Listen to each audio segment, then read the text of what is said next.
Hello and welcome back to the 21st edition of the Blackford Book Club, which is also part 7 from my self-published book in August 2023 entitled The Spirit of Cricket. For chapter 14 on page 83 you will find the title Ash's Summer Musings Volume 2, Canal, Cinema, Curry and the Cricket. Friday the 23rd of June 2023. Following yesterday's deep dive into the murky waters of the internet, I largely steered my particular boat clear of that morass of the macabre today, and anyway, Fridays tend to be slow news days. Have you ever noticed that news just tends to disappear as if by magic over the weekend? Or a good day to bury bad news, and who in their right mind wants to go digging for bad news? Not me, Jack, and especially so as I had a plan to uphold today, and it all went rather well. First it was an early morning return to the Canal, the Shropshire Union to be exact, and the beautifully tranquil canal town of Wheaton Aston on the Shropshire-Staffordshire border. Without the summer sunshine it was a refreshing stroll full of the usual greetings of good morning and hello from pleasure boaters and towpath walkers alike, with the highlight being a canal boat that, by hook or by crook, had been turned 90 degrees, as to have its stern rubbing against a fellow boat and its bow firmly against the edge of the canal. In essence, the boat was square to the thin confines of the canal and very firmly stuck. With the diesel fumes roaring from the back of the canal boat, I quickly retreated to Tavern Bridge in the centre of town to watch the chaos unfold, whilst mindful that not just 20 feet from this ailing and rigidly stuck boat was a turning circle that enabled such a feat rather more simply. With Wheaton Aston home to a canal lock, you often find a turning circle that enables boaters to turn around should they not wish to tackle these unwieldy locks. But as I stood on the bridge with a gathering crowd, this boat was going nowhere fast. But I was, as I had a film to watch at the cinema. Today saw the release of Asteroid City, the 11th film from Texas-born filmmaker Wes Anderson, and to say I was A, excited beyond measure, and B, the biggest fan of the director this side of the Moonrise Kingdom, would be a grand understatement even for me. Every trope and signifier of a Wes Anderson film was here. Differing cinematic ratios, he flips between the old school ratio of 4.3 and the more traditional widescreen ratios of 1.77 to 1 or 2.39 to 1, and all the while regularly setting up the coming 3 acts by reverting to black and white 4.3 ratio for the introductions before the widescreen shots were in vibrant, dazzling colour. There was a man hanging out of a window in every Wes Anderson film.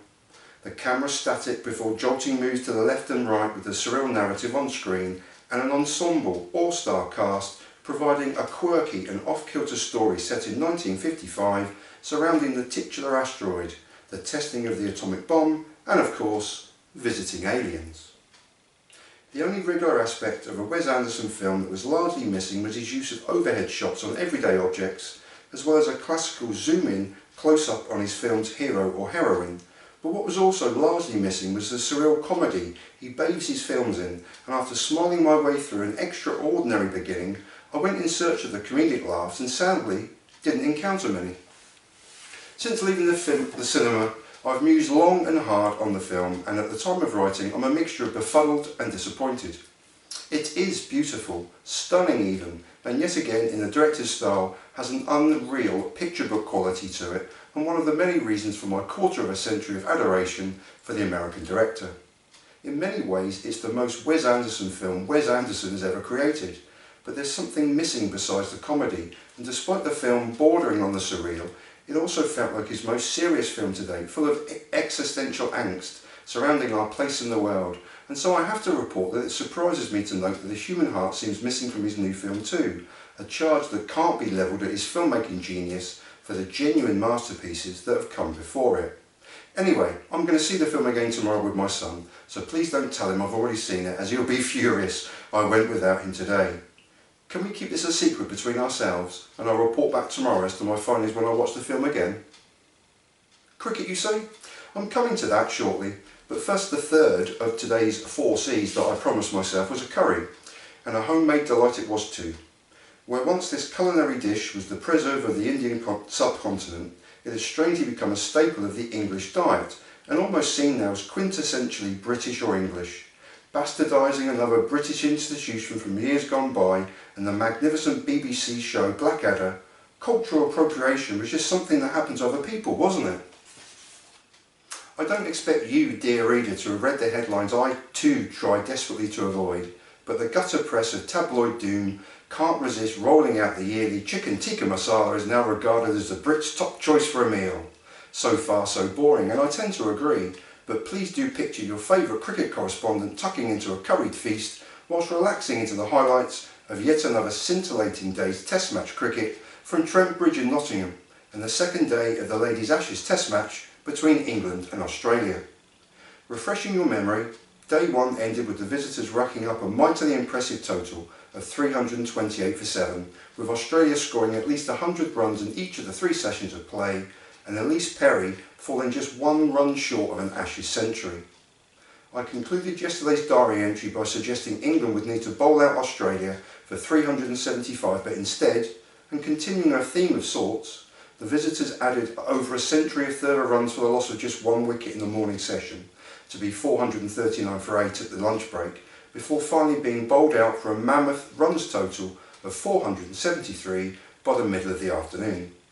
The Centurion theme continued too in the guise of big-hitting Annabel Sutherland, who started day 2 on 40 not out, before ending the innings still not out on 137 after crushing 16 boundary 4s and 1 ginormous boundary clearing 6.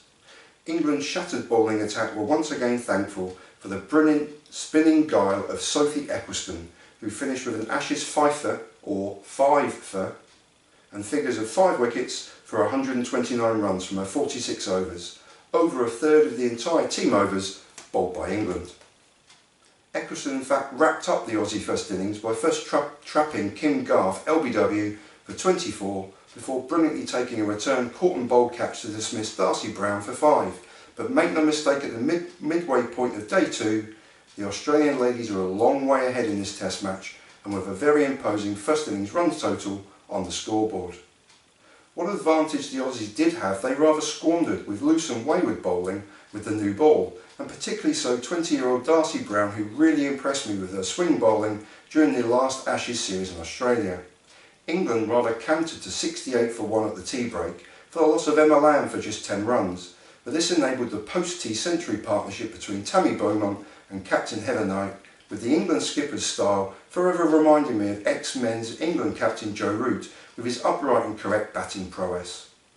Although Knight would fall after just completing her century on 57, Beaumont would be granted a cricketing lifeline on 62 as she ballooned a catch to the back pad position from the ever-impressive spin bowler Glenala King, but with confusion reigning as to whether she did in fact hit the ball, the umpire refused King's appeal, as did Aussie captain Alyssa Healy, who refused to refer it to the TV umpire, and Beaumont survived to rattle up the second century of the day, with virtually the last scoring shot of the day to remain 100 not out overnight, and England on an impressive 218 for 2 at stumps, still a further 255 runs behind on first innings.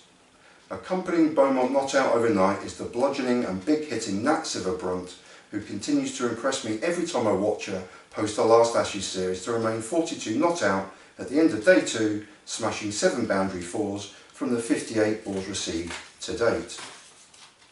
So 255 first innings runs currently separate the 2 teams, and judging on the daily runs total scored each day so far, England should, with a fair wind and a little sporting luck, match their Aussie counterparts and even take a minimal lead going into day 4 of 5 to set up that most delicious of cricketing delicacies, a 1 innings shootout.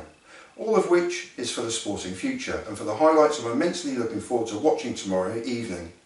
First is a Saturday in the fine company of my son and an afternoon trip to the cinema, but please don't let on that I've already seen the film, as he'd be fuming. We'll just keep this little secret to ourselves. Okay?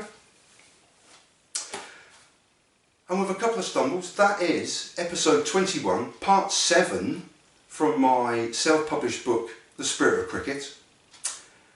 And I do thank you sincerely for watching. There'll be links below for ways you can support me or to buy the book. But I do sincerely thank you for watching, and I'll leave you in peace and in solidarity. And thanks again for watching.